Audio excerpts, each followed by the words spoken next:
অস্ত্রসহ BGB নায়ককে শিগগিরই ফেরত দেবে মিয়ানমার, জানালেন বিজিবি মহাপরিচালক। ক্ষমতা বাড়ছে মোবাইল কোর্টে, ইন্টারনেট ও সামাজিক যোগাযোগ মাধ্যমের অপরাধও আসছে তাৎক্ষণিক শাস্তির আওতায়। ভারতের বিপক্ষে সিরিজ জয় বাংলাদেশের বড় অর্জন, বলছেন হাথুরু সিংহে ও হিট স্ট্রিক। বদলে গেছে মুস্তাফিজ আর তার পরিবারের জীবনধারা। আল্লাহর কাছে দোয়া চেয়েছিলাম যে আল্লাহ সে যেন দেশের হয়ে আমাদের সাতক্ষীরার গৌরব সন্তান হতে পারে।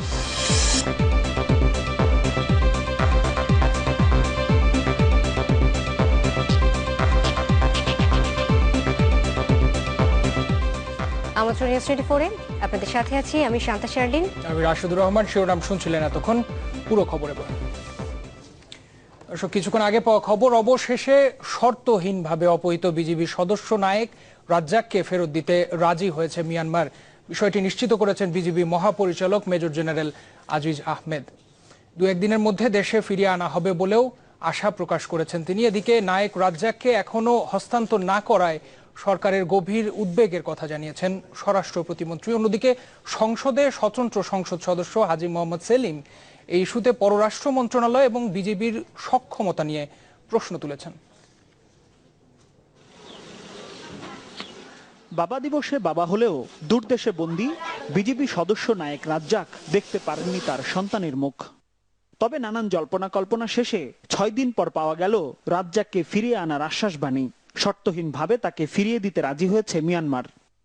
মায়ানমারে আছে ব্রিগেডিয়ার জেনারেল মাহবুব, তার সাথে আমার কথা হয়েছে এবং সে আমাকে যেটা জানিয়েছে, তার আজকে মিটিং ছিল হোম মিনিস্ট্রিতে ডেপুটি হোম মিনিস্টারের সাথে, এবং এই বিষয়টা নিয়ে বিস্তারিতভাবে আলোচনা হয়েছে এবং আলোচনা তার ভাষ্য অনুযায়ী অত্যন্ত সাকসেসফুল হয়েছে এবং তারা সম্মত হয়েছে তাকে আনকন্ডিশনাল, আই রিপিট আনকন্ডিশনাল, তারা হলো সসম্মানে তার ব্যক্তিগত হাতিয়ার, এমুনেশন সহ ইউনিফর্ম সব সহ তাকে ফেরত দেবে।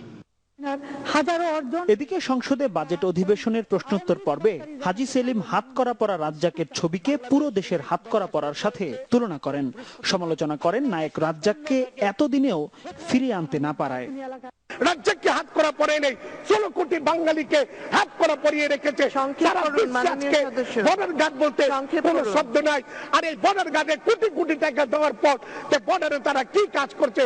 মানুষ স্পিকার, আমি কূটনীতি থেকে এই আমাদের পররাষ্ট্র মন্ত্রণালয় দ্বারা আপনার মাধ্যমে এইটা একটা বিল চাই। আর নায়েক রাজ্জাকের বিষয়ে পররাষ্ট্রমন্ত্রী এবং বিজেপি প্রধানের অবস্থান পরিষ্কারের দাবি জানিয়েছে বিএনপি। দলের কেন্দ্রীয় কার্যালয়ে সংবাদ সম্মেলনে দলটির মুখপাত্র পররাষ্ট্রমন্ত্রীর পদত্যাগও দাবি করেন। আমরা চাই সংশ্লিষ্ট বাহিনীর প্রধান কি বলেন, কি ব্যবস্থা নিয়েছেন, কি আলোচনা হয়েছে। আমরা অপরপক্ষে জানতে চাই বাংলাদেশের পররাষ্ট্রমন্ত্রী বলে একজন ভদ্রলোক আছেন এইচ মাহমুদ আলী, তার কাছে আমরা জানতে চাই কূটনৈতিক অগ্রগতি কতটুকু। সচিবালয়ে স্বরাষ্ট্র প্রতিমন্ত্রী সাংবাদিকদের জানিয়েছেন বাংলাদেশের পক্ষ থেকে পতাকা বৈঠকের চেষ্টা অব্যাহত রয়েছে। আশা করছি যে কোনো সময় ফ্ল্যাগ মিটিং হতে পারে এবং হবেই হতে পারেন হবেই। বলছে যে কোনো সময় তারা সমস্যার সমাধান করবে, কথা আদান প্রদান হচ্ছে, তাদের আমরাও কিছু বলছি, তারাও কিছু বলছে। আমার মনে হয় খুব শীঘ্রই শেষ হয়ে যাবে। মাসুম খান, চ্যানেল 24, ঢাকা। আরো ক্ষমতাবান হচ্ছে মোবাইল কোর্ট, বাড়ছে শাস্তির আওতা, পরিধি আর মেয়াদ। ফলে কোর্ট পারিপার্শ্বিক বিষয়কে সাক্ষ্য হিসেবে বিবেচনায় নিয়ে যে কাউকে শাস্তি দেওয়ার ক্ষমতাও পাবে। সামাজিক যোগাযোগ মাধ্যমে নানা বিষয় আর মন্তব্যকে নিয়ে আসা হয়েছে এই মোবাইল কোর্টের অধীনে, যা মন্ত্রিসভায় অনুমোদিত হয়েছে মোবাইল কোর্ট আইন 2015 হিসেবে। সাজিদ হকের রিপোর্টে দেখুন বিস্তারিত। খাদ্যে ভেজাল প্রতিরোধ, নারী নিরাপত্তা কিংবা পাবলিক পরীক্ষার স্বচ্ছতা নিশ্চিত করা, এমন বিষয়গুলোকে মাথায় রেখে তাৎক্ষণিক বিচারের জন্যই গঠন করা হয় ভ্রাম্যমাণ আদালত বা মোবাইল কোর্ট। সেটা 2009 সালের কথা। সে সময় 9টি অপরাধের বিচার মোবাইল কোর্টের মাধ্যমে করা গেলেও বর্তমানে তা বেড়ে দাঁড়িয়েছে 93টিতে। শুরুতে এই কোর্টের কার্যকারিতা নিয়ে সবাই সন্তোষ প্রকাশ করলেও পরে এর যথেষ্ট ব্যবহার নিয়ে প্রশ্ন ওঠে নানা মহলে। বিশেষ করে হরতাল অবরোধের মতো রাজনৈতিক কর্মসূচিতে মোবাইল কোর্টের ব্যবহার ব্যাপক সমালোচনায় পড়ে। সরকারও মনে করে মোবাইল কোর্টের আইনে রয়েছে নানা সীমাবদ্ধতা। এই নিয়ে প্রধানমন্ত্রীর কাছে এর সংশোধনের একটি রূপরেখাও দেয় জেলা প্রশাসকরা। আর এরই আলোকে নতুন করে আইনের সংশোধনীর খসড়া অনুমোদন করল মন্ত্রিসভা। তারা আরো কার্যকরভাবে দায়িত্ব সমাধান করতে পারবেন এবং বেনিফিশিয়ারি হবে কিন্তু নাগরিকরা। বর্তমান সংশোধনীতে সবচেয়ে বড় দিকটি হলো কেউ অপরাধ স্বীকার না করলেও তাকে শাস্তি দিতে পারবে ভ্রাম্যমাণ আদালত। আর এক্ষেত্রে উপস্থিত সাক্ষ্য কিংবা পারিপার্শ্বিক নানা বিষয় বিবেচনায় নিতে পারবেন আদালত। সামাজিক যোগাযোগ মাধ্যম সহ ইন্টারনেটে অপরাধমূলক কর্মকাণ্ডের বিচারও তাৎক্ষণিকভাবেই করা যাবে এই আদালতের মাধ্যমে।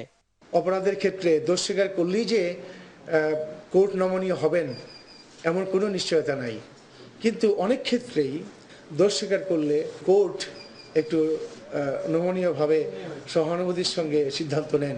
এটা কোর্টের ডিসক্রিপশন। সাংবাদিকদের প্রশ্ন ছিল এতে মোবাইল কোর্টের ক্ষমতার অপব্যবহারের আশঙ্কা বাড়বে কিনা।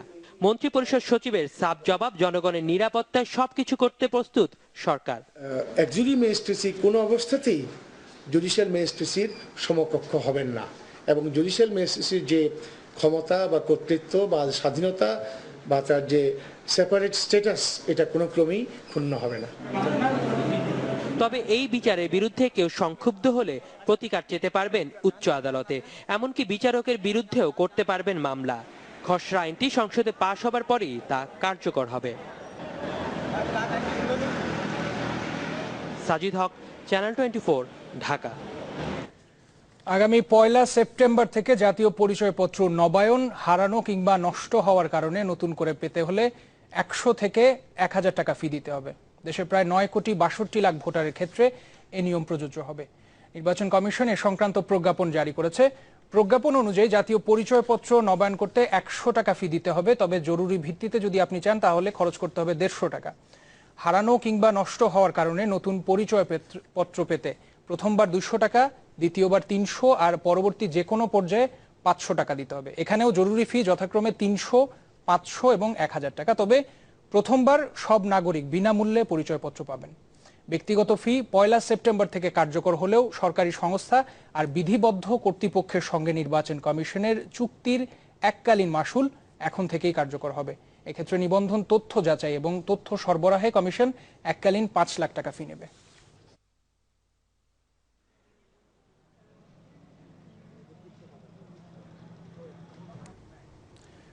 দর্শক, কিছুদিন আগেই দেখছিলাম আমরা যে জাতীয় সংসদে বাজেট পাশ হয়েছে 2015-16। তো প্রতিবারের মতো এবারও আমরা দেখছিলাম যে তামাক পণ্যের উপর কিন্তু কর আরোপ হয়েছে, কিন্তু মজার কথা হচ্ছে যে প্রতিবারের মতো বিরোধিতা এবার করা হয়নি। এবার কিছুটা বৃত্তের বাইরে গিয়ে সংসদ সদস্যরা উল্টো কর আরো বাড়াতে চাইছেন তামাক পণ্যের উপরে। হ্যাঁ রাশেদ, আমিও দেখছিলাম যে সংসদ সদস্য সাবের হোসেন চৌধুরী এ নিয়ে অর্থমন্ত্রীর কাছে একটি চিঠি দেওয়ার কথাও জানিয়েছেন। অন্যদিকে সিগারেটে কর আরোপে মূল্যস্তর বাদ দেওয়ার দাবি করেছে তামাক বিরোধী সংগঠনগুলো। অন্যদিকে অর্থনীতিবিদ কাজী খলিকুজ্জামান আহমদ বলেছেন কর আরোপের ক্ষেত্রে তামাক কোম্পানির আসলে প্রভাব মুক্ত হতে হবে সরকারের। আরিফুল সাজাতে একটি প্রতিবেদন, চলুন দর্শক দেখে আসি। এবারের বাজেট বক্তৃতায় অর্থমন্ত্রী আবুল মাল আব্দুল মুহিত তামাক কোম্পানিগুলোর সবচেয়ে কম কর দেওয়ার বিষয়টি সংসদে তুলে ধরেন। এই বক্তব্যের পরও 2015-16 অর্থবছরে সিগারেটে কর আরোপের ক্ষেত্রে আগের মতোই মূল্য স্তর ব্যবস্থা বহাল রেখেছেন অর্থমন্ত্রী।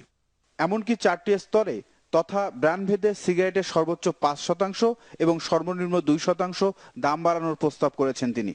মূল্যস্ফীতি কিংবা মানুষের ক্রয় ক্ষমতা বৃদ্ধির বিষয়ে বিবেচনা নিলে এবারও দাম তেমন বাড়েনি সিগারেটের। প্রস্তাবটা যেটা এসছে সেটা আমরা তো সমর্থন করতে পারছি না। অনেকে মনে করেন বাজেটের আগে সিগারেট কোম্পানির চাহিদাও ছিল অনেকটা এরকমই। এই অর্থনীতিবিদ বলছেন সরকারকে এই প্রভাব থেকে বের হয়ে আসতে হবে। বিশেষ করে যারা তরুণ তারা দামটা যেটা বাড়বে এর পেছনে যেটা কম দাম সেখানে চলে যাচ্ছে দেখা যায়। তো এই জায়গা থেকে আমাদের বেরিয়ে এসে আমি আশা করছি যে এই যখন বাজেটটা পাশ হবে তখন এটাকে এক স্তরেই নিয়ে আসা হবে।